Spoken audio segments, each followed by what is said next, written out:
वेड़ाचार कार्यपुस्तिका। पाठ 1 चिड़िया का गीत।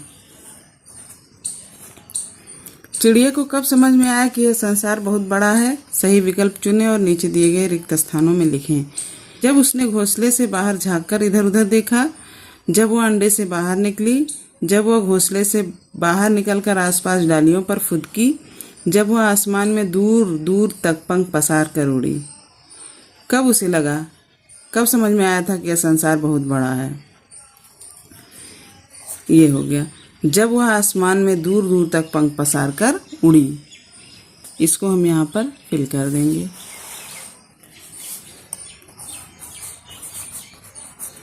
जब वह आसमान में दूर दूर तक पंख पसार कर उड़ी।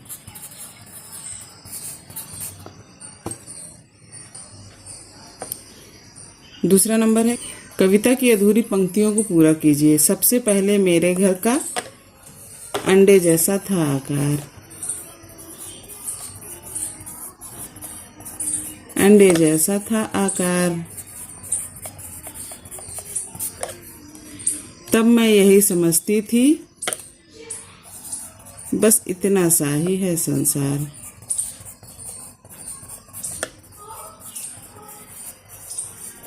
है संसार। ये कार्यपुस्तिका फिल करने से पहले हमें ये कविता को जरूर पढ़ना है, तभी हम इसको सही से फिल कर पाएंगे।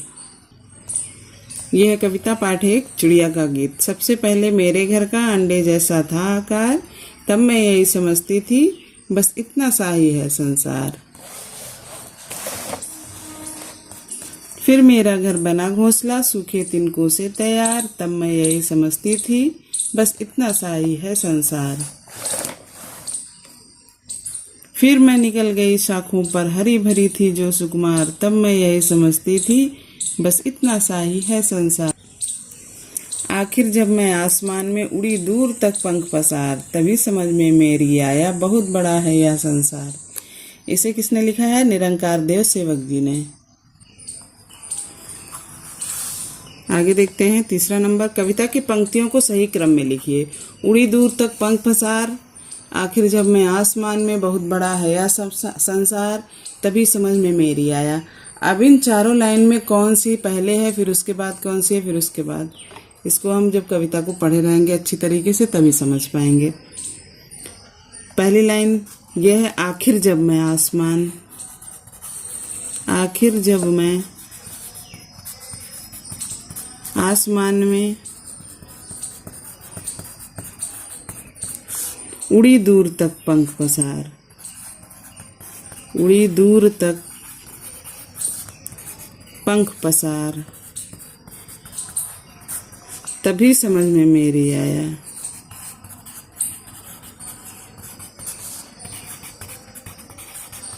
मेरी आया बहुत बड़ा है यह संसार।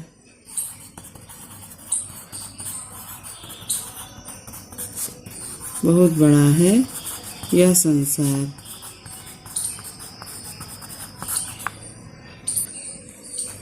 चौथा नंबर है, चिड़िया के अंडे से आसमान में उड़ने तक के विकास को दाहिनी तरफ क्रम में लिखिए। ये दाहिनी तरफ लाइन खींची हुई है, इसको क्रम से लिखना है। खुले आसमान में दूर दूर तक उड़ना, घोंसले में चूजे के रूप चारा चुगना, घोंसले के आसपास की डाली पर फुदकना अंडे के रूप में।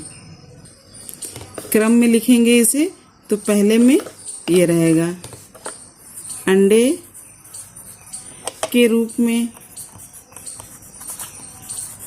सबसे पहले अंडे के रूप में रहता है। फिर घोंसले में चूजे के रूप में चारा चुगना, घोंसले में चूजे के रूप में चारा चुगना, फिर घोंसले के आसपास की डाली पर फुदकना। फिर उसके बाद लास्ट में है खुले आसमान में दूर दूर तक उड़ना। सोचिए और लिखिए। पक्षी अपना घोंसला किन किन चीजों से बनाते हैं? सही विकल्प के सामने सूरज का चित्र बनाइए। एक से अधिक विकल्प सही हो सकते हैं। पक्षी घोंसला किन किन से? पेड़ की टहनियों से, लोहे की छड़ों से, सूखे तिनकों से, तख्ते और गोंद से। सूखे तिनकों से तो बनाते हैं, पेड़ की टहनियों से भी बनाते हैं, पेड़ की टहनियों से भी। अब यहाँ पे हमें सूरज का चित्र बनाना है।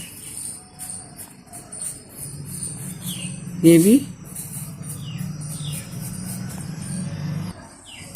जब पहली बार आपने घर, गांव, नगर से बाहर की यात्रा की तो क्या क्या नया देखा? अपने शब्दों में लिखिए। इसको आपको अपने शब्दों में। चित्रों की भाषा। नीचे कुछ चित्र दिए गए हैं, पहचान कर लिखिए कि ये चित्र चिड़िया की किस किस अवस्था के हैं। ये चिड़िया के अंडे के रूप में है।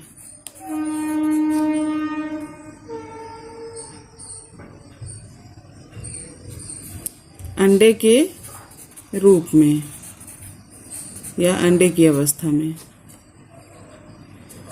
ये चूजे की अवस्था में। घोंसले के आसपास टहनियों पर फुदकने की अवस्था। खुले आसमान में उड़ने की अवस्था।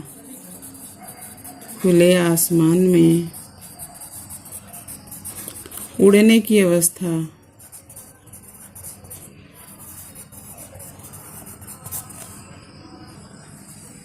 शब्दों का चमत्कार। शब्दों में एक चमत्कार होता है। जैसे यहाँ पर हम देखते हैं, तब मैं यही समझती थी बस इतना सा ही है संसार। कविता की इस पंक्ति में मैं शब्द आया है। इसे भाषा में सर्वनाम शब्द कहा जाता है। सर्वनाम शब्द का प्रयोग संज्ञा शब्द के स्थान पर किया जाता है। इनका प्रयोग संज्ञा के दोहराव से बचने के लिए तथा भाषा को सहज सुंदर बनाने के लिए किया जाता है।